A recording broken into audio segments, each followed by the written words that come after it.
This is the Cessna Citation XLS Plus, the evolution of one of the best-selling jets of all time that features a redesigned cabin and cockpit.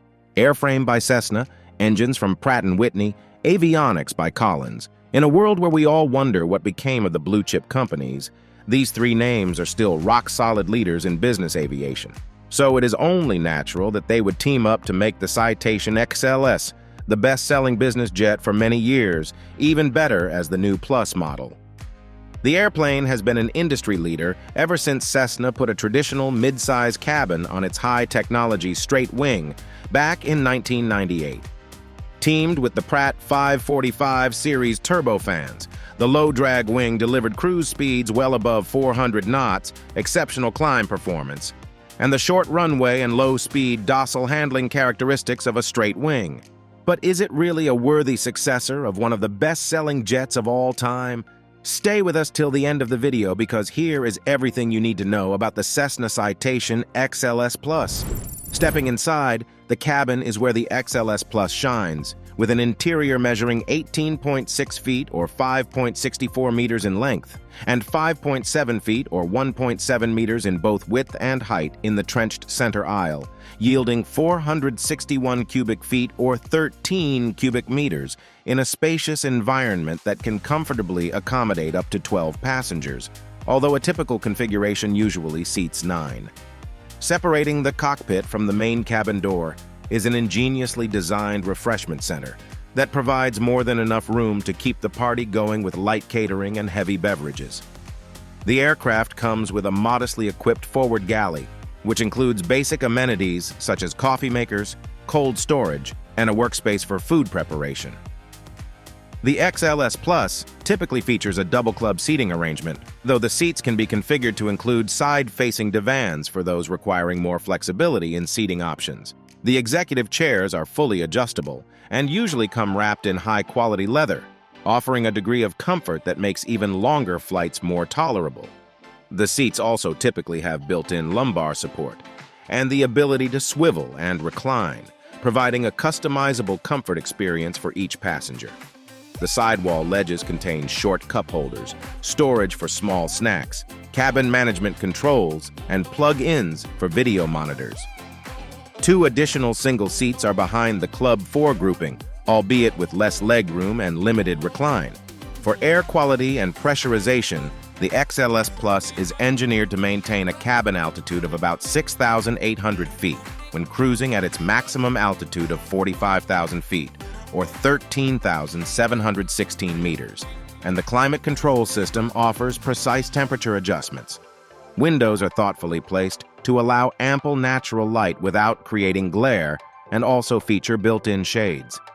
In terms of connectivity, the XLS Plus usually comes with Wi-Fi options, a basic yet functional in-flight entertainment system, and multiple power outlets strategically located throughout the cabin. The aircraft is commendable for its quiet cabin thanks in part to the engines, soundproofing materials, and active noise-canceling technologies.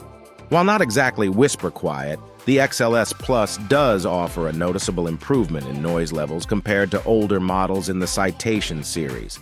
The aft lavatory is fully enclosed and features an externally serviceable belted potty and a small hanging wardrobe closet, but does not offer a lot in terms of luxury. The plane offers a respectable baggage compartment with a total capacity of 90 cubic feet, with 80 of that being externally accessible and comfortably accommodating standard-sized luggage for all passengers. Now let's step into the cockpit. The flight deck is also very different from the XLS. The 4 big flat glass displays of the ProLine 21 systems and the dual FMS systems are instantly obvious. But a closer inspection reveals that Cessna has updated the entire cockpit configuration to bring it up to current thinking in optimum human factors design. In the center is a new pedestal with the FMS control keyboards in the front angled for easy viewing and use. The instrument subpanel is angled for easy access by either pilot. Many of the toggle switches have been replaced by on-off buttons that show their status with on in light blue or off in white. And system control switches have been relocated in a more logical fashion for good crew coordination and cockpit flow. The idiot lights of the annunciator panel are gone, replaced by the ProLine 21 crew alerting system that uses plain language messages on the MFD to alert the crew to system status or failures. Master warning or caution lights still flash to call your attention to the message.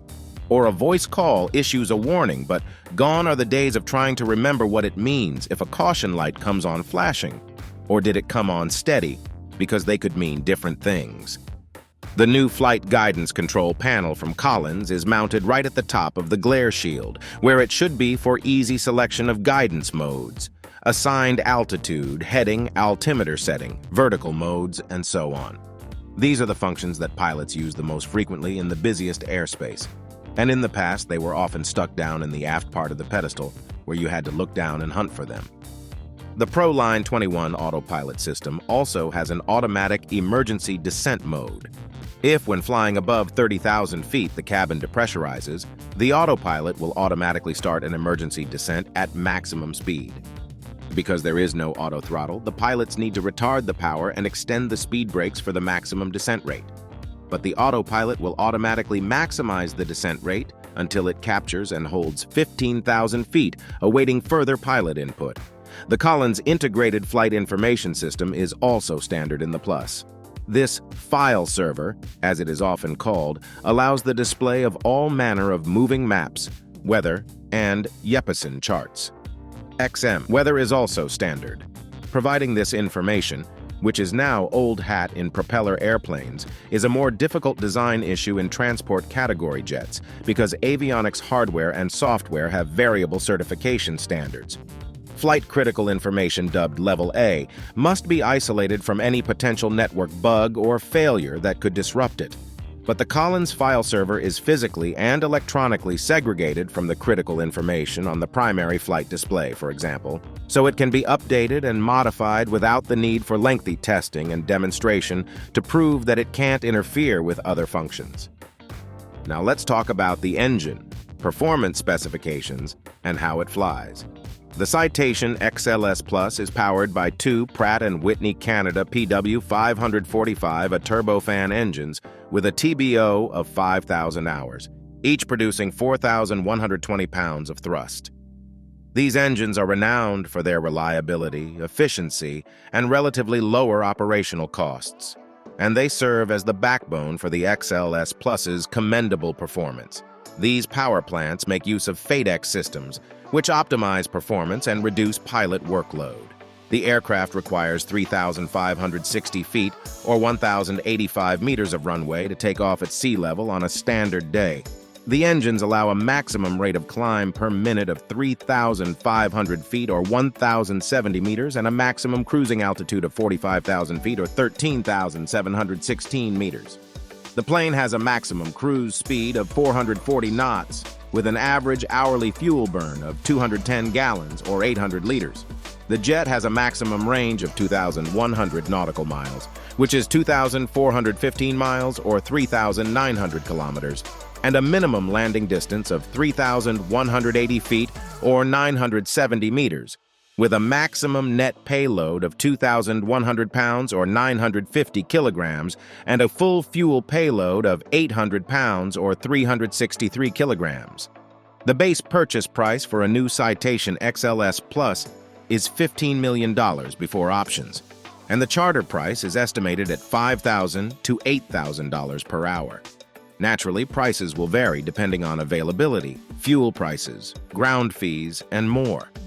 While the annual fixed cost is roughly $500,000 to $750,000, the average hourly operating cost is estimated at $2,500 to $4,000. Thank you for staying with us till the end. Here are 2 videos you can watch next. If you enjoyed this video, make sure to leave a like and subscribe. Thanks for watching.